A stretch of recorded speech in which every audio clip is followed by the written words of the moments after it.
Hello બાળ મિત્રો, સ્વાગત છે તમારું આજના વિડીયોમાં। આજે આપણે જોવાના છે ગુજરાતી ધોરણ 8 ચેપ્ટર 3 જુમો બેસતી।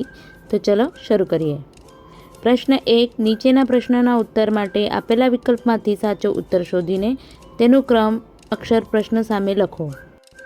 જુમાની વેણુ પ્રત્યેની લાગણીને શું કહેવાય? તો સાચો જવાબ છે ખ, પશુ પ્રેમ। બીજું, જુમો વેણુને ખવડાવવા રોજ શું ખરીદતો હતો? તો સાચો જવાબ છે ગ, ગદબ। ત્રીજું, જુમો કોના ઉપર બેસીને પરણવા ગયો હતો? તો સાચો ઉત્તર છે ક, હાથી પર। પ્રશ્ન 2, નીચેના પ્રશ્નોના 1-2 વાક્યમાં ઉત્તર આપો। પહેલું, પાડાનું નામ વેણુ કોણે પાડ્યું હતું? ઉત્તર, પાડાનું નામ વેણુ જુમાના કોઈ મિત્રએ પાડ્યું હતું।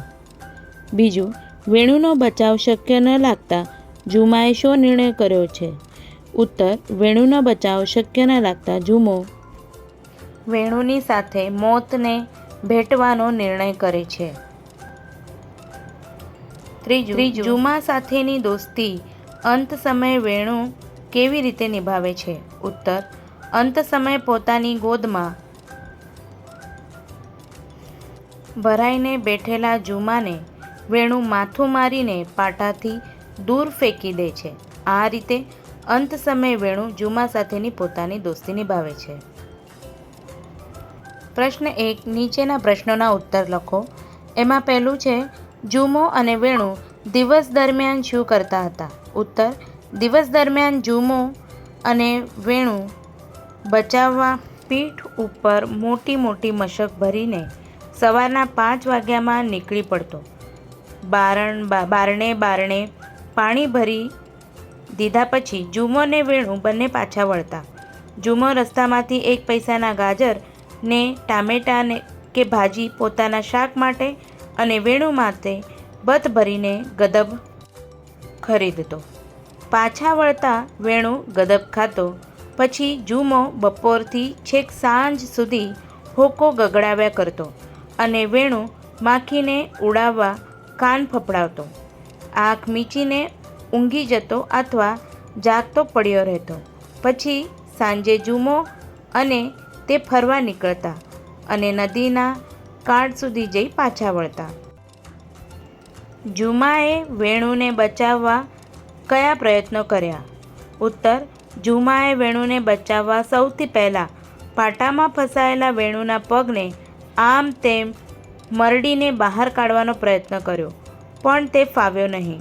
પછી રસ્તે જતા 2 યુવાનોને મદદ કરવા વિનંતી કરી, પણ એ યુવાનોએ તેને ફાટકવાળા પાસે જવાનું કહ્યું। એવામાં ટ્રેનની સિસોટી સંભળાઈ।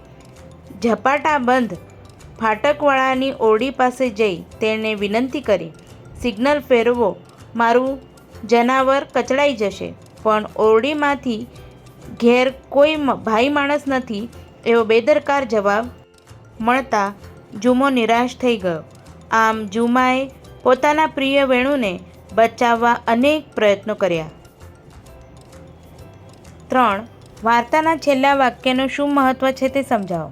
ઉત્તર, વાર્તાનું છેલ્લું વાક્ય, જુમો એના એક માનીતા પથ્થર પર ફૂલ મૂકીને વેણુ વેણુ વેણુ એમ 3 બૂમ પાડીને ચાલ્યો જાય છે। આ વાક્ય જુમો અને વેણુ બંનેના એકબીજા પ્રત્યેનો પ્રેમ અને દોસ્તીની વફાદારીનું મહત્વ સમજાવે છે।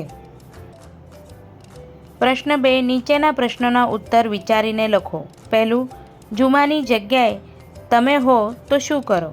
ઉત્તર, જુમાની જગ્યાએ હું હોત તો મેં પાટા પર ઊભા રહીને હાથ લંબાવીને ટ્રેનને રોકવાનો પ્રયત્ન કર્યો હોત। બીજું, શું બન્યું હોત તો વેણુ બચી ગયો હોત? ઉત્તર, પહેલાં 2 યુવાનોએ પાટામાં ફસાયેલા વેણુના પગને બહાર કાઢવામાં મદદ કરી હોત અથવા ફાટકવાળાના ઘરમાંથી કોઈએ સિગ્નલ ફેરવ્યું હોત તો વેણુ બચી ગયો હોત। 3, તમને ગમતા પ્રાણી માટે તમે શું કરો છો? ઉત્તર, મને ગમતું પ્રાણી ગાય છે। એને હું લીલા ઘાસનો ચારો તથા સારું ખાણ ખવડાવું છું। તેને ચોખ્ખું પાણી પીવડાવું છું, તેને આસપાસની જગ્યા સ્વચ્છ રાખું છું, તેને ટાઢ, તડકો અને વરસાદથી રક્ષણ મળે એ માટે મેં છાપરાની વ્યવસ્થા કરી છે. તે બીમાર પડે તો તરત ઉપચાર કરાવું છું. રોજ સાંજે કેસેટ વગાડીને તેને સંધ્યા આરતી અને ભજનો સંભળાવું છું. તેને રોજ ફરવા લઈ જાઉં છું. હું ગાયને ખૂબ વહાલ કરું છું. ચોથું, આ વાર્તાનું શીર્ષક વેણુ રાખીએ તો તે માટેના કારણો આપો. ઉત્તર: આ વાર્તાનું શીર્ષક વેણુ રાખવાના કારણો. મૂક પશુ વેણુને પોતાના માલિક જુમા પ્રત્યે અપાર પ્રેમ છે.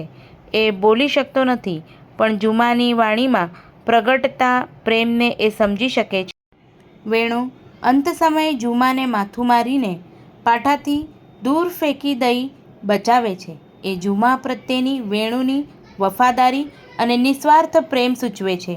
વેણુ સમગ્ર વાર્તામાં કેન્દ્ર સ્થાને છે. એ દ્રષ્ટિએ આ વાર્તાનું શીર્ષક વેણુ રાખીએ તો એ ઉચિત ગણાશે. પ્રશ્ન 3. નીચેના શબ્દોના સમાનાર્થી શબ્દ લખો. શ્રીમંત એટલે ધનવાન અને અમીર, દુર્ગંધ બદબૂ અને વાસ, કર્કશ તીણો અને કઠોર, આનંદ હર્ષ અને ખુશી. તો અગર બાળમિત્રો તમને મારો વિડીયો સારો લાગ્યો હોય તો પ્લીઝ લાઈક અને શેર, સબસ્ક્રાઈબ જરૂરથી કરજો. તો મળીએ નેક્સ્ટ વિડીયોમાં. Thank you.